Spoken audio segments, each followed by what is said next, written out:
ఎంచుకుంటాడు.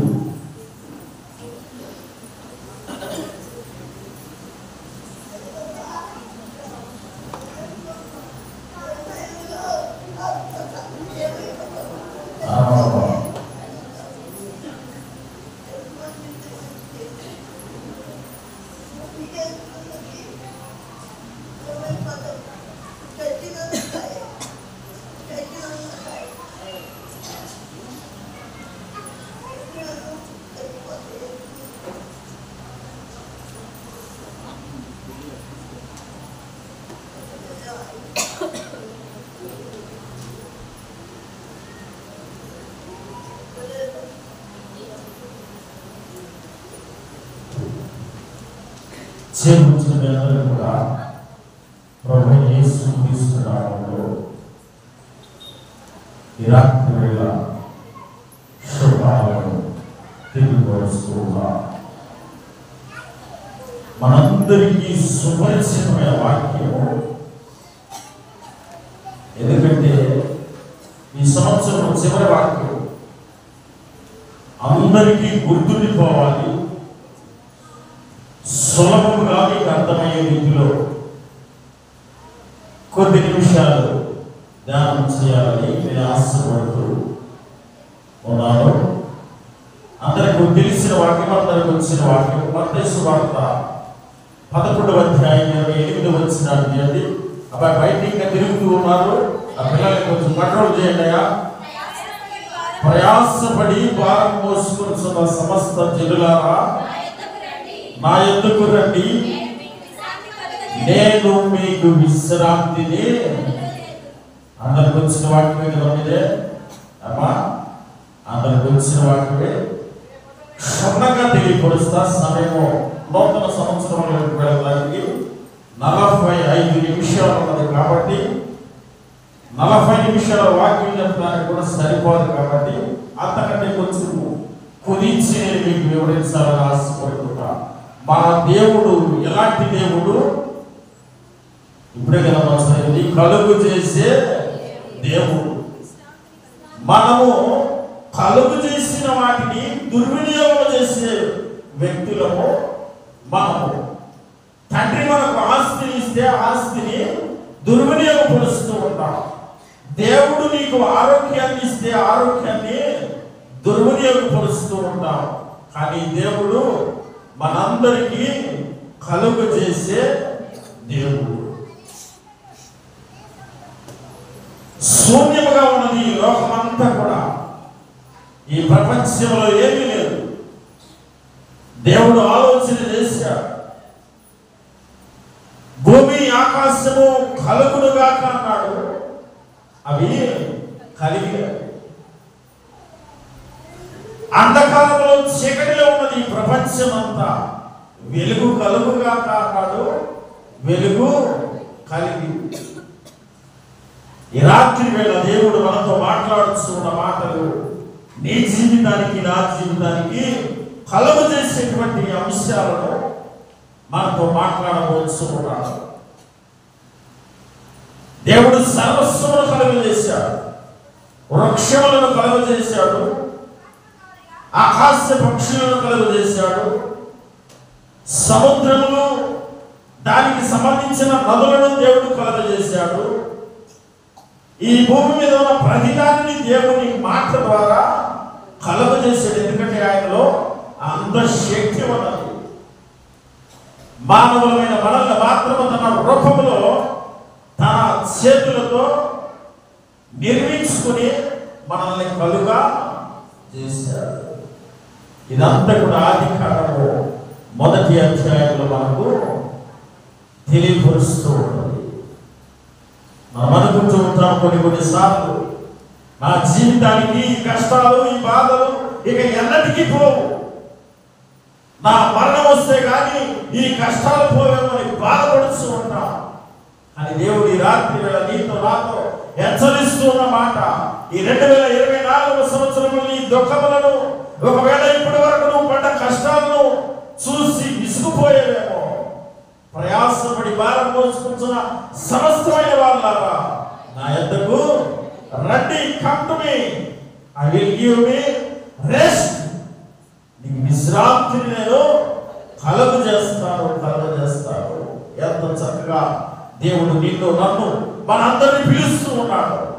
ఆయన దగ్గరకు మనం రాగలిగితే, ఆయనను చూడగలిగితే, ఆయన వాక్యాన్ని ధ్యానించగలిగితే, ఆయన వాక్యాన్ని వినగలిగితే, ఆయన సన్నిధికి వచ్చి నీవు ప్రార్థించగలిగితే నీ జీవితంలో విశ్రాంతిని నీకు కలుగు చేస్తానని దేవుడు తెలియపరుస్తున్నాడు. అయితే ఈ రాత్రి వేళ మీతో కలుగు చేసే అనే అంశాన్ని, అనే విషయాల్ని, కొన్ని విషయాలను మీకు తెలియపరిచి క్లుప్తంగా ఈ సందేశాన్ని నేను ముగించాలని ఆశపడుతూ ఉన్నాను.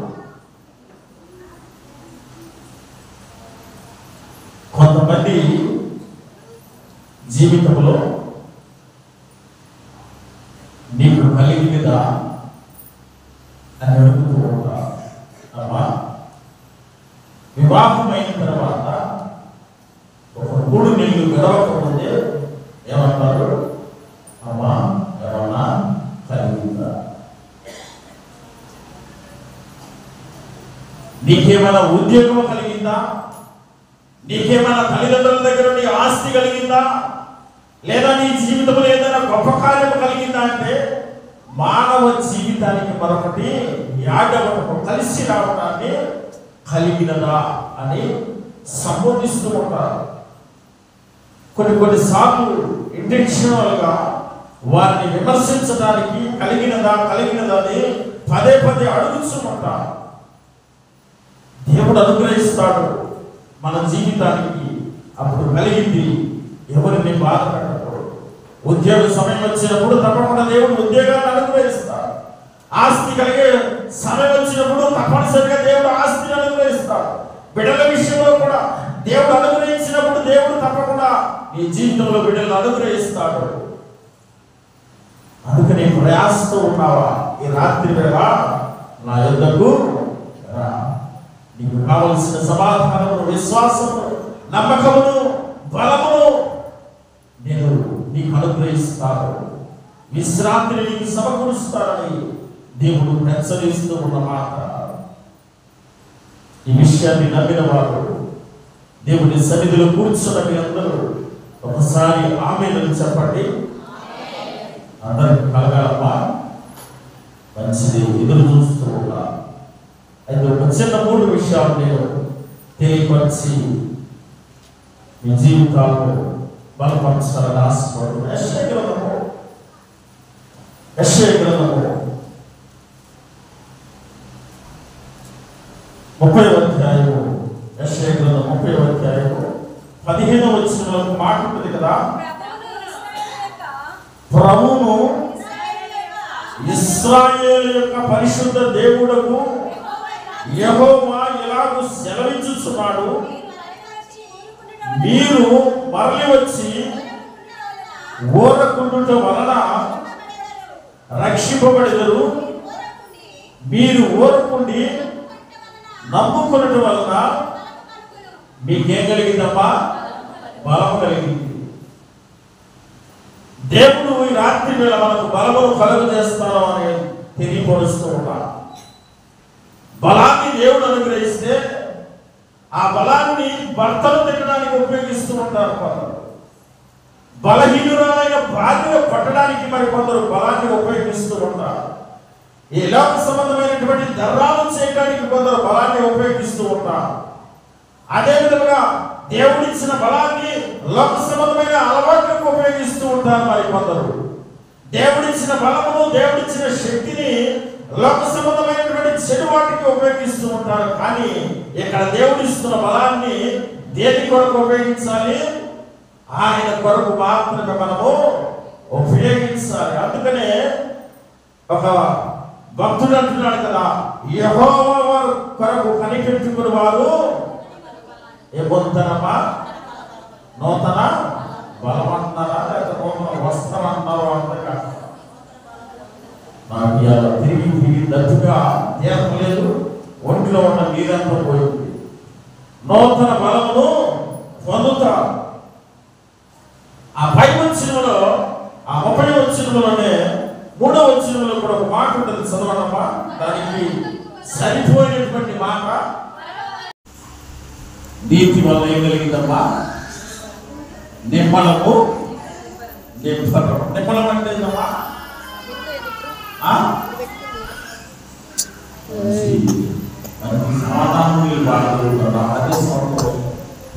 మరి నిబ్బరం అంటే అమ్మా దేవుడు సమాధానము ధైర్యమును దేవుడు అనుగ్రహిస్తాడు. దేని వలన అనుగ్రహిస్తాడు? నీతి వలన దేవుడు నీకు అనుగ్రహిస్తాడు. అందుకనే నీతిమంతులు సూర్యుని వలె ప్రకాశించదు. నీలో కనుక నీతి ఉంటే ఆ నీతి నిన్ను సూర్యుని వలె ప్రకాశింపజేసిందని దేవుని వాక్యములు తెలియపరుస్తూ ఉన్నవి. నీతి ఎక్కడ దొరికిందమ్మా? అమ్మా మొదటి వీళ్ళు బట్టల షాప్స్ నీతి అంటే స్వీట్ గారు తింటారా అమ్మా? తీసి జాకెట్ గోల్డ్ షాప్ వెళ్ళి కొద్దిగా నీతి ఇవ్వండి, 5,000 రూపాయలు ఇస్తానన్నా కానీ నీతి ఎక్కడ దొరకదు. నీతిమంతులు చిగురిస్తారు, ఫలిస్తారని లేఖనములు తెలియపరుస్తూ వాస్తవానికి మనందరము దునీతి పరులు. ఎవరు మనము?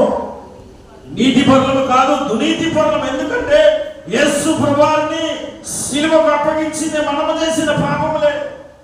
మనము యేసు ప్రభువుని సిలువకు అప్పగించాం. దొంగ అయినటువంటి వ్యక్తిని విడిపించిన మనస్తత్వం మనది. అందుకనే రోమీయులకు రాసిన పత్రికలో ఒక మాట ఉంటుంది కదా. రోమీయులకు రాసిన పత్రిక అందరూ చదవండి, వాక్యం మీకు అర్థమైంది. రోమీయులకు రాసిన పత్రిక 5వ అధ్యాయం 1వ వచనంలో ఒక మాట ఉంటుంది కదా. కాబట్టి విశ్వాస మూలమున మనము నీతిమంతులుగా తీర్చబడి మన ప్రభు అయిన యేసు క్రీస్తు ద్వారా దేవునితో సమాధానము కలిగి యుద్ధము. దేని వల్ల విశ్వాసము కలిగింది అమ్మా? నీతిమంతులుగా దేని వల్ల తీర్చబడతాము? విశ్వాసము వల్ల. విశ్వాసము దేని వల్ల కలిగింది? వినుట వలన విశ్వాసము కలిగింది. నీవు వాక్యాన్ని వింటే నీలో విశ్వాసము కలిగింది. ఆ విశ్వాసము నిన్ను నీతిమంతుడిగా తీర్చింది. అందుకని నీతిమంతుడు విశ్వాసములన జీవించును. నీవు ఏ విధముగా జీవించాలి? నీలో వినాలి. వినటం వలన విశ్వాసము కలిగింది. ఆ విశ్వాసము నిన్ను నీతిమంతునిగా తీర్చింది.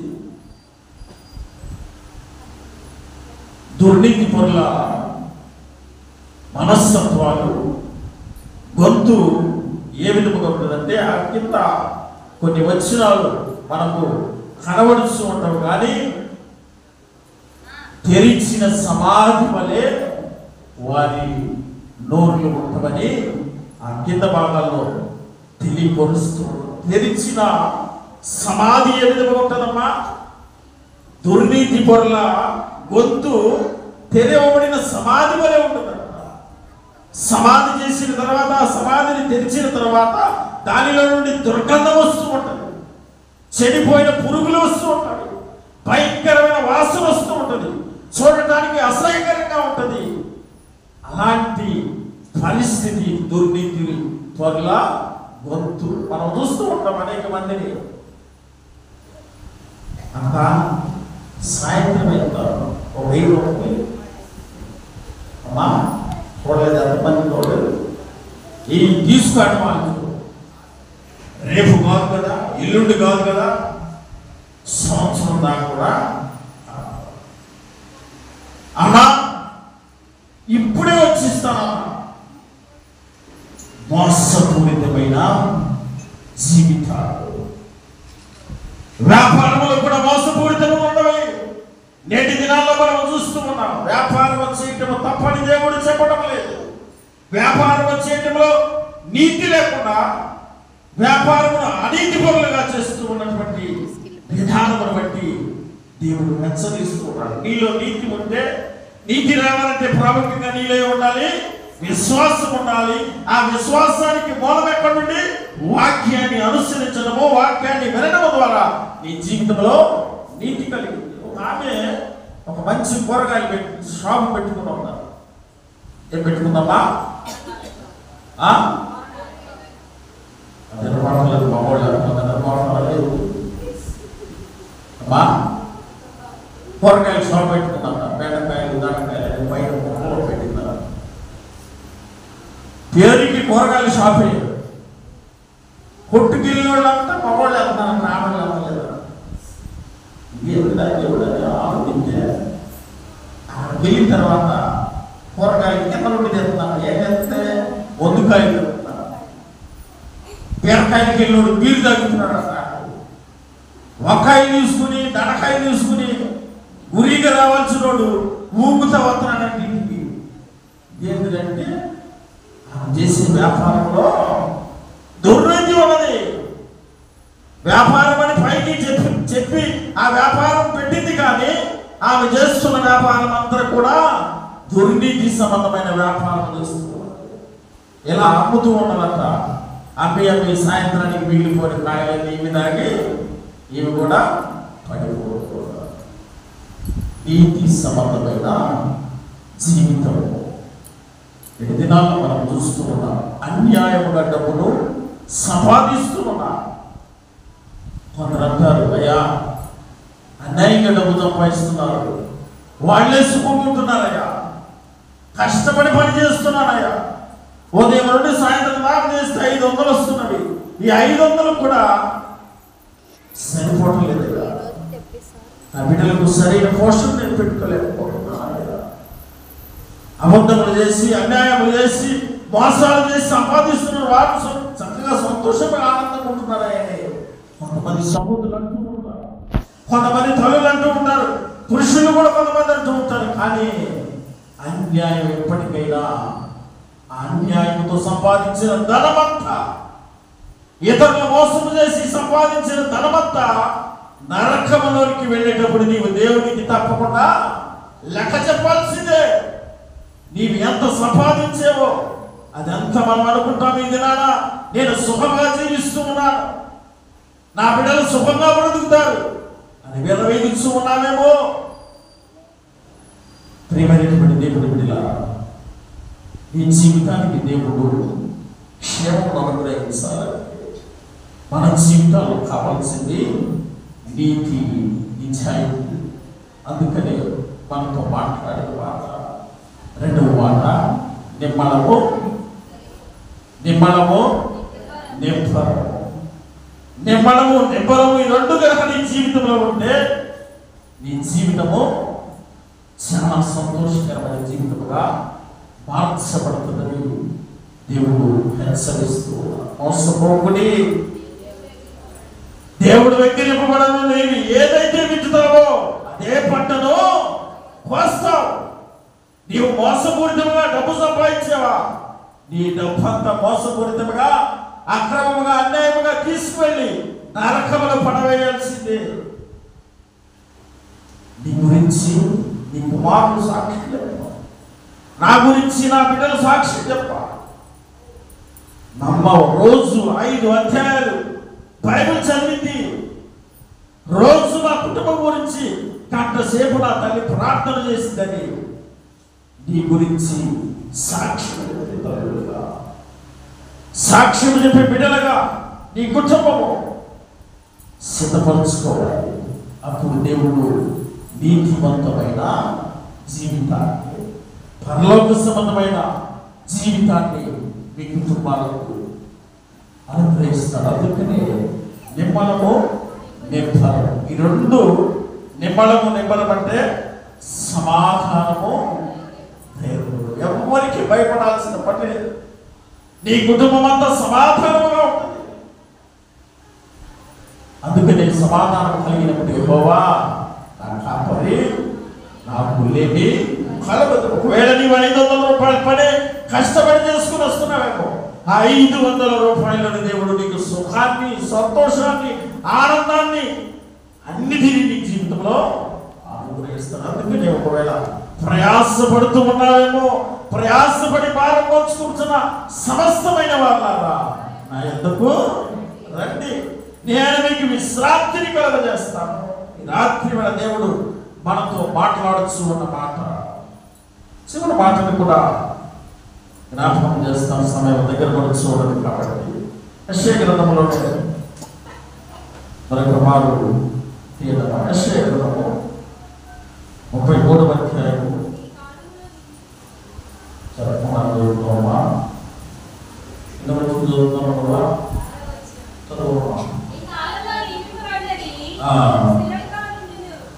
ఈ కాలములో నియమింపబడినది స్థిరముగానుండును, రక్షణ బాహుల్యమును, బుద్ధి జ్ఞానముల సమృద్ధియు కలుగును. యెహోవా భయము వారికి ఐశ్వర్యము ఇచ్చును. ఏం కలిగిందట? కొందరు అంటూ ఉంటారయ్యా, యేసు ప్రభువును నమ్ముకున్న వాళ్ళంతా పేదవాళ్ళే కదయ్యా, యేసు ప్రభువు దగ్గరికి వెళ్ళే వాళ్ళంతా పేదవాళ్ళే కదయ్యా, ఆయన పేదల దేవుడయ్యా, దేవాలయంలోకి వెళ్ళే వాళ్ళంతా ఏదో ఆశ చూసి వెళ్తూ ఉంటారు, ఏదో కోరుకుంటూ వెళ్తూ ఉంటారయ్యా. నిజమే, ఈ లోకంలో పేదవారిని ఆదరించింది యేసు ప్రభువు. ఈ లోకంలో పేదల పక్షమున నిలబడింది యేసు ప్రభువు. ఈ లోకంలో నీ కొరకు నా కొరకు తన విలువైన శరీరాన్ని చిందించింది యేసు ప్రభువు. మరి ఏ ఒక్క యుగ పురుషుడు, మరి ఏ ఒక్క దేవుడు కూడా ఈ మానవుల కొరకు రక్తాన్ని చిందించలేదు, ఈ మానవుల కొరకు బలియాగం అవ్వలేదు. పవిత్రుడిగా యేసు ప్రభువు ఈ లోకానికి వచ్చి మనందరి పాపముల కొరకు పవిత్రుడిగా తన రక్తాన్ని చిందించాడు. అందుకనే ఈ మూడవ విషయంలో మనకు తెలియపరుస్తున్న మాట, మొట్టమొదటి ఏం తెలియపరిచినమ్మా? మొట్టమొదటి మాట అమ్మా, మీరు మాట్లాడితే బలము బలము కలిగింది. రెండవది నిమ్మలము. మూడవది బుద్ధి జ్ఞానము సమృద్ధి. ఏ దేవుడి దగ్గర దొరుకుతాయి అమ్మా? దేవుడి దగ్గర దొరుకుతుంది. మాట్లాడుతున్నాడు కదా, నీ స్థితి మొదట కొద్దిగా ఉండునను తొదకు నీ స్థితి ఏమైంది? అభివృద్ధి చెందుతావు, ఆశీర్వదిస్తావు. యాకోబు జీవితాన్ని ఒక 2 నిమిషాలు తెలియపరిచి ఈ సందేశాన్ని ముగిస్తాడు. యాకోబు జీవితము చేతికర్ర పట్టుకుని యోర్దాను నది దాటిపోయాడు. తల్లి చెప్పింది, తండ్రి ఇంటి నుండి బయటికి వెళ్ళిపోయాడు. యోర్దాను నది దాటి వెళ్ళిపోయాడు. వెళ్ళేటప్పుడు ఒక చేతికర్ర మాత్రమే యాకోబు దగ్గర. తిరిగి వచ్చేటప్పుడు అమ్మా, యాకోబు తిరిగి వచ్చేటప్పుడు ఎంత అయిందమ్మా అతని సంతానం? అమ్మా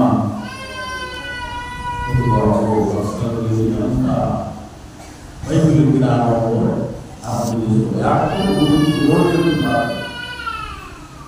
రెండు గుంపులుగా తన జీవితము విస్తరించింది. 2 భార్యలు కలిగారు, సంతానం అభివృద్ధి చెందింది. యాకోబు వచ్చేటప్పుడే ఒక గొప్ప వంశముగా విస్తరించిపోయి తను వచ్చాడు. అదే దేవుని హెచ్చరిస్తూ ఉన్నది. మొదట నీ స్థితి కొద్దిగా ఉండినంత తుదకు అభివృద్ధి చెందుతావు. యాకోబు జీవితంలో 2 గుంపులుగా తన వంశము లేదా తన సంతానం అభివృద్ధి చెందింది. అభివృద్ధి చెందడంలో దేవుడు యాకోబును బహుగా ఆశీర్వదించాడు. బుద్ధి జ్ఞానములు సర్వసంపదలు ఆయన అనుకున్నాడు. ఆయన్ని ఆశ్రయించాడు. ఒక దినమున పట్టుకున్నాడు, అయ్యా విజయంలో పట్టుకున్నాడు. అయ్యా నీవు నన్ను ఆశీర్వదిస్తే కానీ నేను నిన్ను విడిచిపెట్టనయ్యా పట్టుకున్నాడు. యాకోబుని దేవుడు ఎంత ప్రశ్నించినా, ఎంత నేను నిన్ను దీవించునని విసిగించుంటాడో వాళ్ళు పట్టుకుని విడిచిపెట్టకుండా ఉన్నాడు. తన చేయి పట్టుకుని విడిచిపెట్టలేదు. అయ్యా నీవు ఆశీర్వదిస్తే కానీ రాత్రి వేళ నేను నిన్ను విడిచిపెడతానన్నాడు. గట్టిగా పట్టుకున్నాడు. దేవుడు యాకోబుని ఆశీర్వదించాడు. ఆయన ఎప్పుడైతే నీవు ఆయన దగ్గరకు వస్తావో బుద్ధి, జ్ఞానము ఈ రెండు నీ జీవితంలో అనుగ్రహిస్తాడు. తదుపరి సర్వ సంపదలు, బంగారం కాదు, వెండి కాదు, ధనము కాదు, వీటన్నిటికంటే మిన్నమైన వాటిని దేవుడు సర్వస్వమును నీకు అనుగ్రహిస్తాడు. బుద్ధి లేనోడు ఏమంటారమ్మా? అమ్మా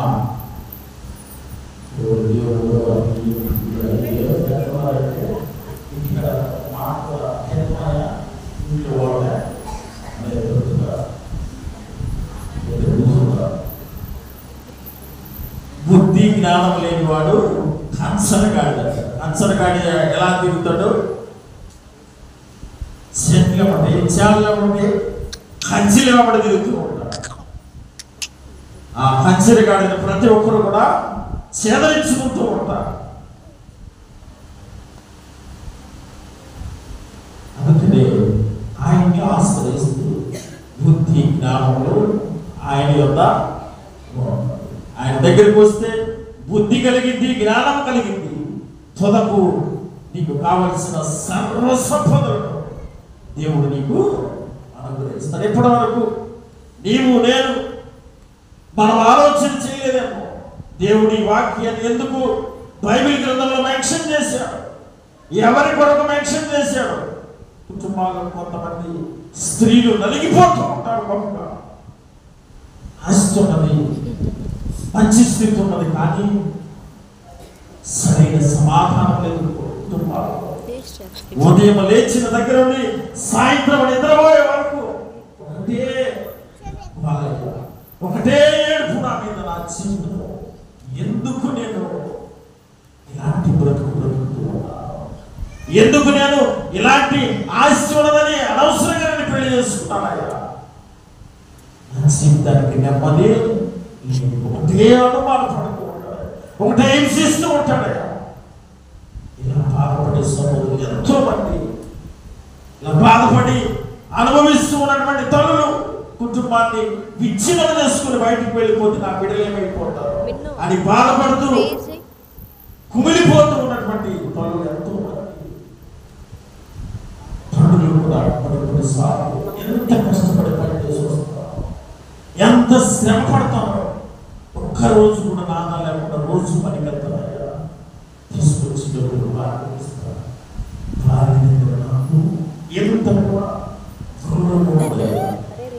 ఎంత పని చేసినా నన్ను సులభంగా తీసివేస్తాయా.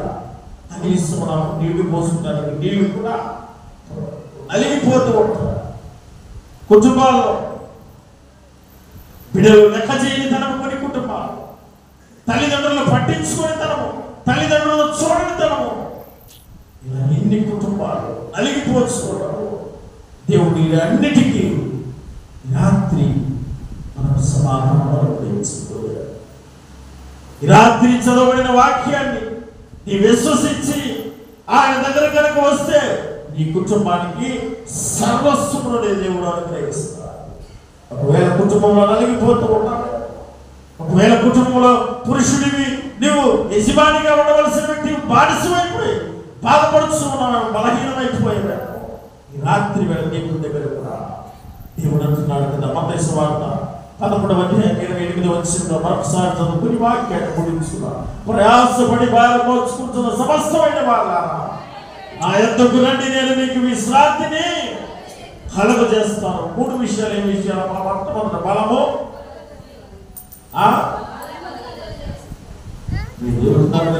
మొట్టమొదటి బలము, బలము రెండోది ముద్దు పెట్టేళ్ళము, నిమ్మలము, నింపము, మూడోది బుద్ధి, జ్ఞానం, రెండోది సర్వసంపద. వాక్యాన్ని గుర్తు పెట్టుకోండి. 10 బాగుంటే వచ్చే సంవత్సరం మళ్ళీ జ్ఞాపకం చేసుకున్నాం. అడిగినప్పుడు తెలియపరచండి. చిన్న ప్రార్థన చేసుకుందాం. తల వచ్చండి, సమయం అయిపోకూడదు కాబట్టి. పరిశుద్ధమైన దేవా, ప్రేమ తండ్రి, ఈ చివరి సందేశం పాత సంవత్సరం ముగింపు, నూతన సంవత్సరానికి స్వాగతం పలుకు. ఎంతో మంది పురుషులైన వారు, స్త్రీలైన వారు కుటుంబాల్లో శాంతి సమాధానం లేక ప్రయాసపడుతూ బాధపడుతున్న బిడ్డలను బట్టి మీరు మాతో మాట్లాడారు. ప్రయాసతో ఉన్న పిల్ల విశ్రాంతిని కలిగిస్తున్నారు. శ్రమించే రాత్రి వేళ ఈ ఆన్లైన్ ట్రైన్లో వాట్సాప్ సర్వీసులో మీరు మాతో మాట్లాడారు. మాకున్న ప్రయాసంతుని తీసివేసి విశ్రాంతిని మీరు మాతో దయచేసి మనందరికీ బలపరిచి నూతన సంవత్సరం ఆ జీవితాన్ని సంతోషం ఆనందం ప్రవేశించమని మా ప్రభువైన యేసు నామమున అడిగికొనుచున్నాము తండ్రి. ఆమేన్. దేవా నాయనా